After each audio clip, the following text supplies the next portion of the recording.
të ketë një ndarje prej bashkimit që ishte bërë më herët, në mënyrë që të ketë pra efikasitet. Se përket numrit të ministrive, po besoj që edhe kritika dhe argumenti ka qenë që të mos ketë ministri apo dikastere të cilat bëhen sa për të akomoduar koalicionet e gjëra që bëshin të kaluar. Pra kishte ministri që kishin 7 zëvendës ministra, 5 zëvendës ministra, pra do shta jo aq e nevojshme.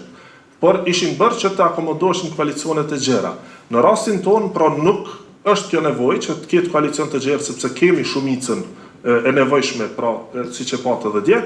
Megjithatë është parë gjatë mandatit të kaluar që në disa raste nuk është arritur sinergjia e cila ishte synuar. Pra dhe ka pasur raste kur me qenë se ministria apo dikasteri ka qenë tepër fushveprim i gjerë, ndoshta nuk është arritur efikasiteti i nevojshëm i cili ishte synuar që ishte fillim të mandatit, prandaj edhe është paraparë që të ketë një riorganizim të zen tek Ministria e Punëve të Brendshme me administratën publike dhe digitalizimin të ketë një ndarje prej bashkimit që ishte bërë më herët, në mënyrë që të ketë pra efikasitet të shtuar në të dyja fushveprimet, pra. Të mos bëhet njëra në kurrez të tjetrës, apo që të mos ketë sinergji të dëshiruar. Prandaj është bërë edhe kjo.